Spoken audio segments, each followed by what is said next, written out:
Hello friends, this is Ashish here.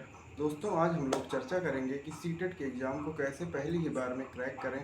दोस्तों, CTET का जो एग्ज़ाम होता है उसमें दो पेपर होते हैं। पहला पेपर होता है प्राइमरी लेवल का और दूसरा पेपर होता है जूनियर लेवल का। जो प्राइमरी लेवल का पेपर होता है उसमें 5 सेक्शन के पेपर होते हैं और जो पांचों सेक्शन है उसमें सीडीपी हो गया, मैथ्स हो गया, ईवीएस हो गया और लैंग्वेज के दो पेपर होते हैं। और जो जूनियर लेवल का पेपर होता है आपका, उसमें आपके 3 पेपर कॉमन हो जाते हैं।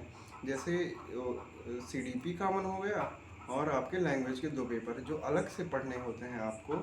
उसमें अगर विज्ञान वर्ग से आप हैं तो आपको विज्ञान पढ़ना है, और अगर आप कला वर्ग के विद्यार्थी हैं तो आपको कला वर्ग से संबंधित विषयों का अध्ययन करना है।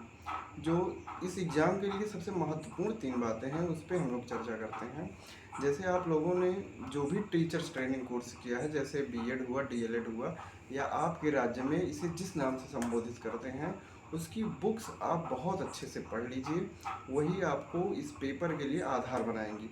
और दूसरी बात है, जैसे आप लोग प्राइमरी लेवल का दे रहे हैं तो आप लोग फोर्थ और फिफ्थ की एनसीईआरटी बहुत अच्छे से पढ़ लीजिए। और अगर आप सेकंड पेपर भी दे रहे हैं तो आप सिक्स, सेवन और एट्थ की एनसीईआरटी आपको बहुत अच्छे से आनी चाहिए। और जो तीसरी और सबसे इम्पॉर्टेंट बात है वो ये है कि जब से सीटेट का एग्ज़ाम शुरू हुआ है, सीटेट का एक ट्रेंड ये रहा है कि इसके प्रीवियस ईयर के क्वेश्चन भर भर के रिपीट होते हैं, बार बार रिपीट होते हैं। तो उसके लिए आपको क्या करना है, चाहे आप लोग नेट से डाउनलोड कर लीजिए या प्रैक्टिस बुक्स में जो प्रीवियस ईयर के क्वेश्चन आते हैं उसको आपको बहुत बार रिवीजन करना है, खूब सारा पढ़ना है।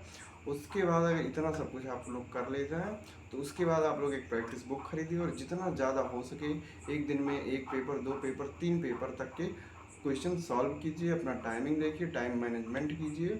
तो दोस्तों, हम लोग इस चैनल पे कल से या आगे से सीटेट से संबंधित बातों को बहुत अच्छे से पढ़ रहे होंगे, इस एग्ज़ाम के पैटर्न को बहुत अच्छे से समझ रहे होंगे।